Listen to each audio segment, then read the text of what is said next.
Olá a todos, bem-vindos ao canal de YouTube da Comissão Especial de Direito Urbanístico e Direito Imobiliário da OAB-RJ. Meu nome é Carlos Gabriel Feijó de Lima, sou secretário-geral da comissão, que é presidida pelo José Ricardo Pereira Lira. Esse formato aqui é um novo formato que nós estamos experimentando em tempos de coronavírus, né? Tentando vencer o isolamento social, que tanto prejudica a nossa classe, que tanto prejudica a sociedade como um todo, né? Mas é um mal necessário. Nós temos que manter esse isolamento, pelo menos essas são as diretrizes da Organização Mundial de Saúde, e nós aqui da comissão estamos seguindo atentamente a todas essas diretrizes. Nós estamos pensando aqui uma maneira de melhorar essa dinâmica da utilização do canal da comissão.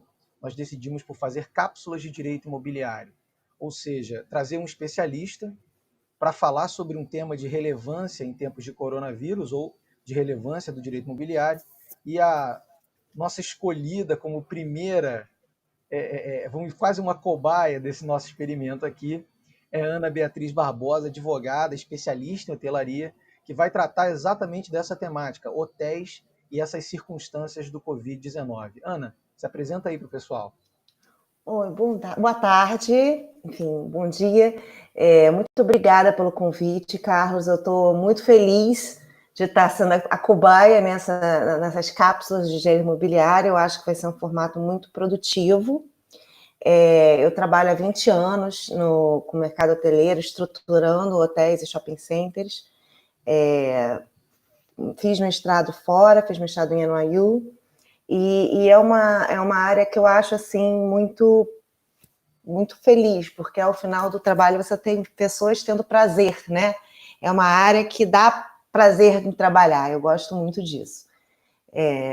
Mas está sofrendo nesse momento, né? Legal.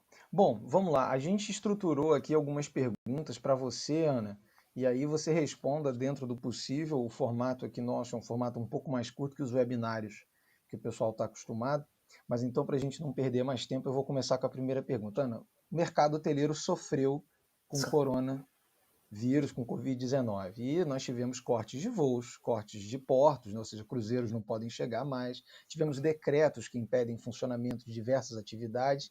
Os hotéis, eles continuam obrigados a funcionar ou eles podem parar de funcionar? Olha, originalmente no decreto no Rio e em São Paulo, por exemplo, eles estavam listados como serviços essenciais, ou seja, era obrigatório que isso continuasse em funcionamento. No decreto federal, eles não estão listados como obrigatórios. Eu posso te dizer que no Rio de Janeiro, há umas 2 semanas atrás, já se via que a atividade estava, a taxa de ocupação estava aproximadamente 7,5%, e houve fechamento de alguns hotéis já. Então, porque não tem como manter aberto se não tem público. Mas existe essa discussão, né? Atualmente vê-se várias situações diferentes por conta dessa crise pandêmica que gera uma multiplicidade de decisões diferentes independendo do estado, município ou federal.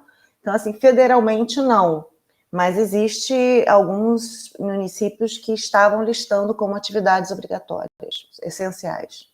Legal. E você, como advogada que atua nessa área, deve estar diretamente em contato com o empresariado que opera esses hotéis, que é proprietário desses hotéis. Como é que está a sensação deles em relação a isso? A redução da capacidade está estimada, mais ou menos? A gente já sabe quanto que a gente vai ter de redução de ocupação? Não temos ideia ainda. Isso ainda é muito afetado localidade por localidade, né? O Rio de Janeiro tá realmente mais de 30% fechado, caiu em 7,5%, mas, por outro lado, há iniciativas de governo de buscar hospedar pessoas em hotéis. Por exemplo, em Curitiba, e no próprio Rio de Janeiro, locaram quartos de hotéis para colocar profissionais de saúde, tem Criciúma também, profissionais de saúde que moram, que coabitam com pessoas de risco. Então, eles estão alugando quartos de hotéis para que esses profissionais de saúde que têm que trabalhar, que têm que se expor ao vírus diariamente, não contaminem as pessoas de risco em casa. Isso é uma forma de ocupação.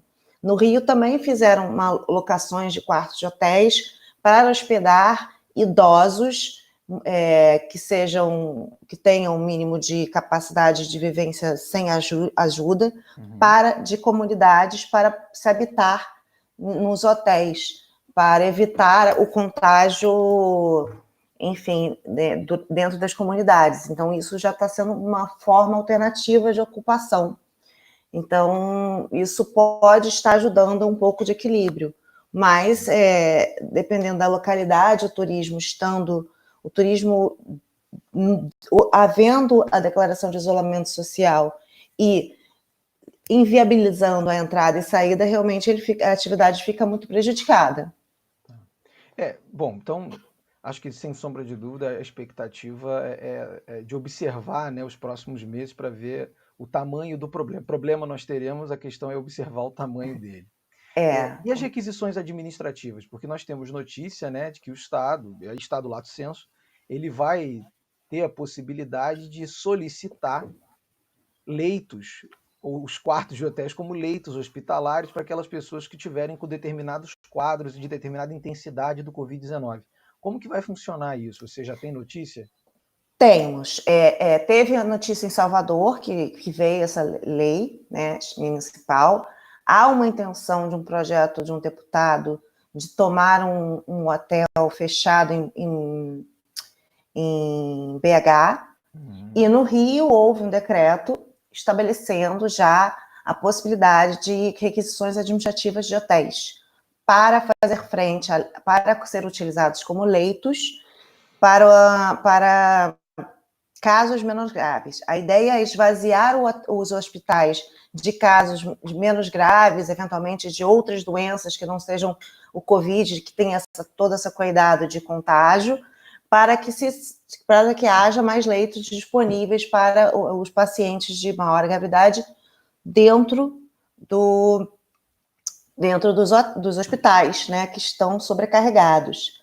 A ideia é que haja essa requisição e, posteriormente, havendo danos, haverá a indenização. No Rio de Janeiro, o decreto estabelece que será feita uma tabela conjunta pela Secretaria de Estado e a Secretaria do Turismo, estabelecendo alguns parâmetros para o qual haveria a determinação de quais seriam a indenização caso a caso. Isso foi visto com bons olhos, tá? A BIH do Rio de Janeiro havia feito um pronunciamento dizendo que isso poderia ser um bom caminho para, principalmente, se houvesse prestígio dos hotéis que foram fechados, que já se encontravam fechados, porque isso poderia voltar à atividade. Mas existe essa lei, ainda não se sabe de como ela vai ser efetivamente aplicada, ainda não tive notícia busquei hoje se já havia um caso em efetivo, mas ainda não localizei. E aí, só para ouvir a sua opinião, provavelmente essa precificação vamos chamar assim, desse aluguel compulsório desses leitos, essa requisição administrativa, ela deve ser complexa, né? Não deve ser uma precificação simples. Como é que você acha, que critérios você acha que devem ser observados para essa precificação? Eu acho que tem que ser observado bastante o dano efetivo no hotel. Você vai ter que observar não só a quantidade de pessoas que ficaram lá, né, mas assim, a gravidade dos pacientes, isso implica também na quantidade de modificações que você teve que fazer. Se é só tirar um tapete, ou ter que tirar toda a decoração, ou se após, né, por exemplo, se você tem pacientes de maior gravidade que podem ser contaminados, você vai ter que refazer toda a decoração do quarto, ou trocar o mobiliário. Isso tudo é um dano que vai ser esperado, que não estava sendo esperado pelo hotel. Então, não há programação, né? Às vezes, até coincide na troca de FFE, que eles chamam os mobiliários, os equipamentos e enfim, as coisas de menor uso. Se for só comprar novas toalhas, com roupas de cama, isso aí é um dano menor. Mas, dependendo, se tiver que tirar tapete dos quartos, se tiver que tirar, mudar ou trocar papel de parede, isso pode ser exigido, eventualmente, por questões de limpeza, e isso é um dano maior, né? Então, você tem que ver, efetivamente, não só a quantidade de pessoas e a classificação do hotel, mas quanto, efetivamente, isso vai gerar de necessidade de troca, de dano, de adaptação para cada um desses hotéis. Eu acho que tem que ser feito, pode ter estabelecido parâmetros, mas tem que ser feita uma análise caso a caso. E esse decreto, ele deu para a gente essas diretrizes, ele diz como que será o processo de cálculo desse preço? Não, né? Nada. Só diz que vai ser feita uma tabela pelo posterior, e ainda a gente não tem muito. Eu acho que, se eu pudesse dar uma sugestão, é que essa tabela fosse uma tabela não só considerando número de estrelas e número de pacientes, mas sim tivesse um espaço aí para prever uma graduação em termos do que vai ser gerado de dano efetivo no caso concreto, né? Porque a ideia não é simplesmente estabelecer remunerações diárias, mas sim recompensar o dano efetivamente sofrido em decorrência da requisição administrativa. Entendi. Bom, mas já que nós estamos falando aqui de requisição administrativa, hotel não é hospital, né? Eles têm uma diferença ali enorme. E, obviamente, alguma exigência de adequação vai ter que existir, né? Para esses hotéis se transformarem em leitos hospitalares. Qual que seriam essas exigências em nível de legislação urbanística, né? Para essas locações, essas requisições? Tem que ver caso a caso. Por exemplo, em locações como, por exemplo, os casos de profissionais de saúde, né? Deve-se fazer uma vistoria, porque existe diferença para requisições diferenças urbanísticas para exigências de curta locação e de maior estadia, né? Você tem hotéis, como que for uma parte hotéis, que já tem um mínimo de cozinha, um pouco maiores, que isso se permite a estadia ser um pouco mais prolongada. Se você tem a previsão de que esse profissional vai ficar durante 1, 2 meses, enfim, seria melhor dar prioridade para hotéis que já fossem meio a parte hotéis, porque senão o confinamento, né? E aí a estrutura de confinamento, a impossibilidade de ter, eventualmente sobrecarregar o restaurante do hotel, porque se existem exigências de mínimo de espaçamento e mínimo de distância, se você colocar um bando de gente num hotel sem viabilizar um mínimo de suporte de comida, isso vai tornar a operação inviável, né? Você tem que adaptar. Então, é importante fazerem vistorias para ver qual a forma melhor operação para que se possa ter essa convivência. E a operação em termos de alimentos e bebidas, servindo no quarto, poder ter um mínimo de estrutura para trabalhar remotamente, enfim, isso tudo tem que ser observado. Já na parte de leitos, isso vai realmente verificar, porque assim, um hotel são exigências totalmente diferentes, né? Você no hotel você tem só, por exemplo, o elevador. Os elevadores de hospitais, eles têm tamanhos específicos para entrar com macas. Então, se você está colocando pessoas dentro de hotéis, não provavelmente haverá esse espaço para maca, né? Então, você teria que colocar pessoas que, eventualmente, você poderia colocar numa cadeira de rodas, mas não em macas. Outras exigências que são muito citadas são, por exemplo, tapetes. Como a limpeza de tapete é muito mais complicada, menciona-se dar preferência para pisos lisos, eventualmente não terem muitas cortinas, porque isso gera maior acumulação de poeira. Então, isso vai ter que sofrer adaptações, sim, haverá necessidade de fazer adaptações, e aí tem que se avaliar quais as necessidades dos pacientes que estarão utilizando os hotéis como leitos. E aí Mas isso realmente é de caso a caso. O custo estaria dentro da tabela. Né? A princípio, a tabela deveria prever esse custo. Entendi. Deveria, porque você tem não só o custo de fazer essas adaptações, mas eventualmente reverter as adaptações e ter que trocar o mobiliário, o FFE, que não esteja mais sendo possível utilizar por conta de eventuais contaminações ou, né, no uso por doentes nos quartos. Então, literalmente, nós vamos viver um caos regulatório em breve, né, nessa área da hotelaria. Era uma coisa que a gente não imaginava, a gente só tinha isso vendo Downton Abbey, né? No nosso imaginário era isso o máximo que podia acontecer, mas assim veio a se tornar realidade. Bom, a importância do advogado, então, se ratifica, né, para tentar entender todas essas nuances dessas situações regulatórias. Bom, mas o Estado ele também não está só intervindo, não está só requerendo, nós temos notícias de alguns benefícios de natureza fiscal, de natureza até regulatória, e você podia comentar assim, alguns desses benefícios governamentais que podem ser aplicados aos hotéis?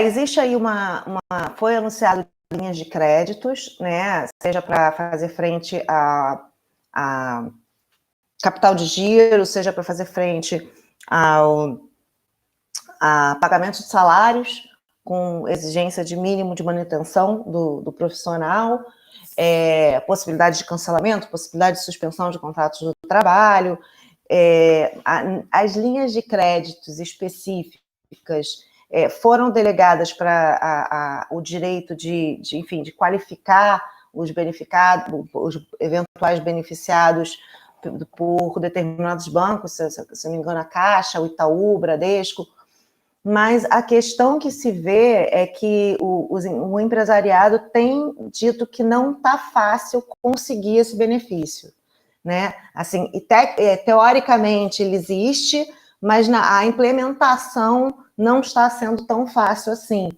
porque há toda uma avaliação de crédito, há toda uma avaliação da empresa que não necessariamente está no melhor momento, nem estaria preparada, né, com tudo limpo, com todas as certidões prontas para pedir esse empréstimo. Então, isso tem sido dito que não está fácil conseguir esses valores. Mas houve esse anúncio. Há obrigação também de cumprir com todas as exigências da OMS para os funcionários, né? Isso tem que haver também uma disponibilização do material. Nisso até, eu estava lendo agora uma outra espécie de requisição administrativa, que é a requisição administrativa de produção de materiais de proteção em diversos estados para disponibilizar para empreendimentos que tenham que continuar funcionando. Então, isso também está ocorrendo. E também teve aí um benefício, eu não vou nem entrar nos benefícios fiscais, que são tão específicos que foge um pouco da minha prática, mas teve também a MP 948, que veio a estabelecer a possibilidade de não pagamento, devolução imediata de diárias, enfim, de eventos,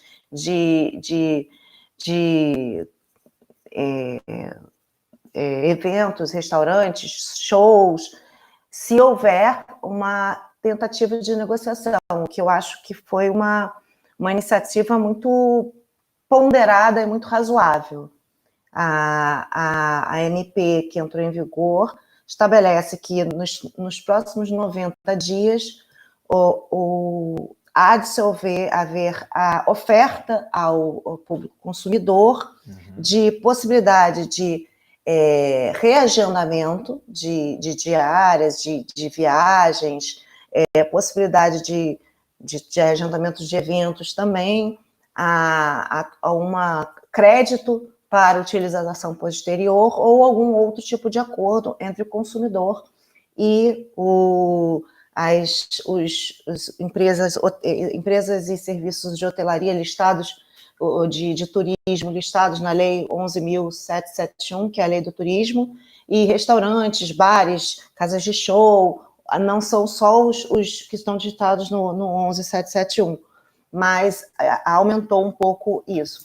Isso permite que não se exija, nesse momento em que eles já não estão funcionando em pleno vapor, de se reembolsar imediatamente, né? Mas é claro que você tem, depois da pandemia, você vai ter um ano para fruir desses benefícios, seja do reagendamento, seja da utilização dos créditos, ou você tem aí um ano, se não for possível chegar a um acordo, um ano após a pandemia para restituir o valor ao consumidor.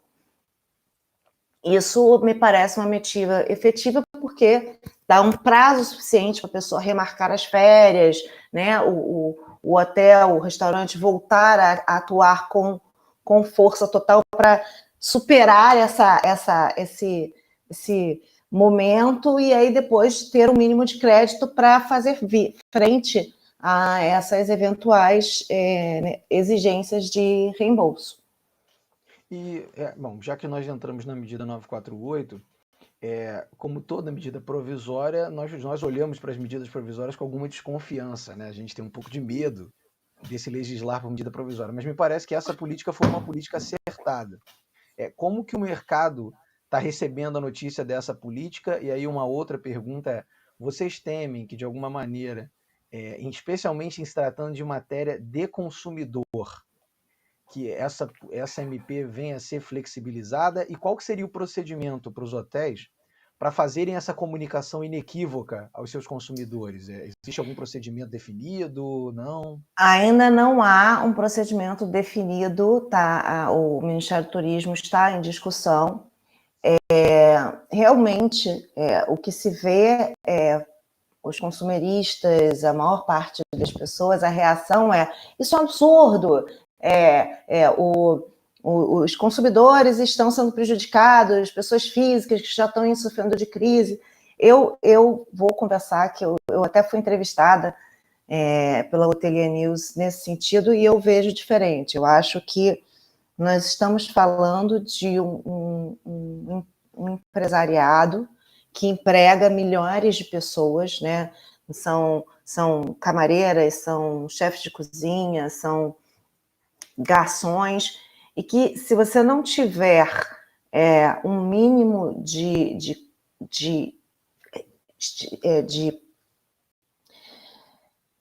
força para respirar, você vai botar todo mundo a falir e vai acabar com o emprego de todo mundo. Né? Você não tem nenhuma previsão de retomada certa. Você não sabe quando isso vai acabar e nem se as pessoas que tinham feito a reserva, mesmo para setembro, mesmo para agosto, você não tem garantia. Então, o que as pessoas teriam que fazer? Não teriam que terminar os empreendimentos. E isso não é desejável num país que é tão... O turismo é tão importante, né? A maior parte do hotelaria no Brasil é turística e é ainda muito familiar, de famílias, de empreendimentos familiares. Assim, as grandes redes hoje em dia existem, os empresários existem, investem, mas ainda nos últimos anos aumentou o investimento de redes de grandes cadeias, mas há 20 anos eram 85% de familiares, e hoje em dia está menos de 70%, mas mesmo assim você tem ainda muito empreendimento familiar ou de empresários que tem um hotel, uma pousada, e eventualmente você também tem os condotéis que são pulverizados, né, a propriedade pulverizada por pessoas físicas que investiram. Hoje em dia isso é regulado pela CVM, e você teria que aí exigir a chamada de capital de pessoas físicas num momento desse. Então eu acho que a medida é muito equilibrada, sim. Talvez haja aí alguma resistência por entidades de classe, consumeristas, mas eu acredito que tem que se resolver, sim, em medidas, eventualmente medidas judiciais. Vai ter que haver uma disputa aí de classes entre os sindicatos para que se estabeleça um equilíbrio. Eu acho que essa medida foi muito correta e equilibrada numa visão de médio e longo prazo. Todo mundo está saindo prejudicado, algumas pessoas com contrato de trabalho suspenso ou demitidas, mas existe também um mundo por trás do outro lado que você não pode simplesmente tirar o respirador de imediato, você tem que dar um mínimo de manutenção dessa pessoa, porque senão você vai estar tirando a tomada de imediato de um setor absolutamente relevante no Brasil. Então, eu acho que pode haver disputas judiciais, acredito que isso vai acontecer muito inicialmente a nível de sindicato, eventualmente disputas no judiciário, mas aí você vai ter pessoa a pessoa pedindo reembolso do caso a caso, né? Não nesse momento, possivelmente no momento em que não haja mais pós-Covid, após que se suspenda, porque hoje em dia o judiciário está com medidas mais urgentes, né? Isso não seria categorizado como medida urgente, um pedido de reembolso de férias. Mas eu acho que isso ainda vai ter discussão, não tem muito ainda uma definição de se pode ser por e-mail, se pode ser... Mas eu acredito que vai ter que ser pelos mesmos meios disponibilizados para reservas, né? As pessoas que fizeram reserva por central de reserva, ou por e-mail, ou site, eu acho que isso tem que ser bem divulgado nos sites e centrais de atendimento, centrais de call center, que são listados como serviços essenciais, isso vai ser tem que ser disponibilizado. Haverá necessidade do empreendedor contactar os consumidores informando dessa possibilidade nos próximos 90 dias. O que também quer dizer, no prazo que suspende. O que vai ter um custo enorme, né, também. Vai, porque você vai estar oferecendo, você vai estar trocando as datas, você vai estar trocando as diárias. Claro que você tem que ter uma observação aí, porque você não pode também trocar uma diária. Existem questões de pico, né? Você tem que dar prioridade, temporada, de oferecer alternativas de pico para as pessoas que já tinham comprado em momentos de pico, de temporada mais alta, porque o valor tem que ser, também não pode haver, porque aí senão você vai estar acabando com o momento de maior lucro dos hotéis. Então, isso vai ter que ser observado também. Mas vai ser uma negociação caso a caso. Legal. Ana, já nos encaminhando aqui para o final da nossa cápsula, tem solução? Qual é que é a solução, então, para os hotéis hoje? Como que você enxerga a melhor postura a ser adotada por eles para tentar se preparar para os problemas que existem e para os problemas que virão? Porque virão, né? As coisas ainda vão evoluir, espero que positivamente, mas novos problemas surgirão. Como que você enxerga isso? Eu acho que tem que investir muito na comunicação, na oferta de benefícios para a manutenção dos clientes, né? Eu tive conversando com uma amiga que trabalha na organização das Olimpíadas, e eu falei, olha, eu acho que você não tem como obrigar os clientes manterem, mas você tem como oferecer, né? A gente vai te dar benefícios, a gente vai te dar incentivos, você vai ganhar uma camiseta, eu acho que tem que ter trabalhado muito isso, tem que ser trabalhado a utilização do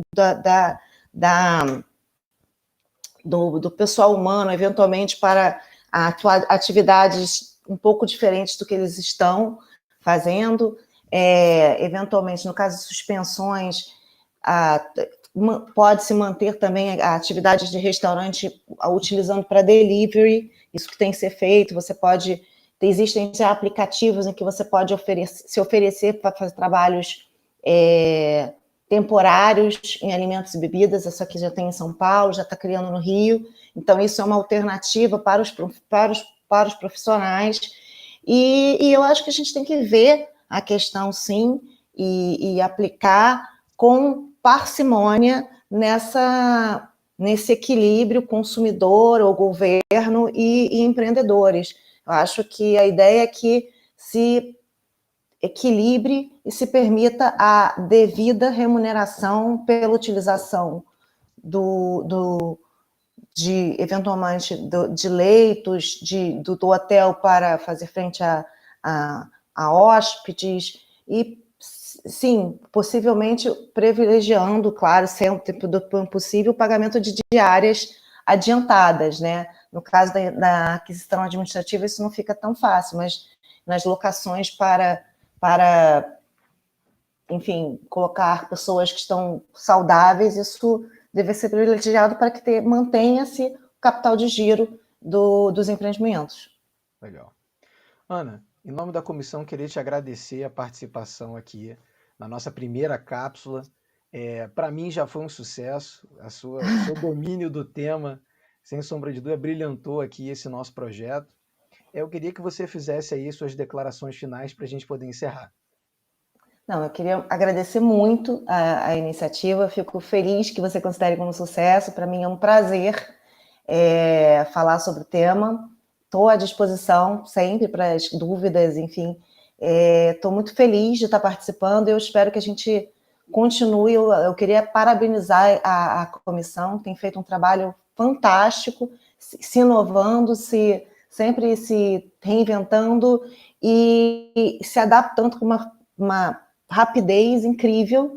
Eu queria te parabenizar, você, ao Zeca, enfim, estou muito feliz de estar aqui e estou à disposição para mais conversas sempre que possível. Legal. Bom, gente, muito obrigado pela audiência. A gente encerra aqui a nossa cápsula de Direito Imobiliário.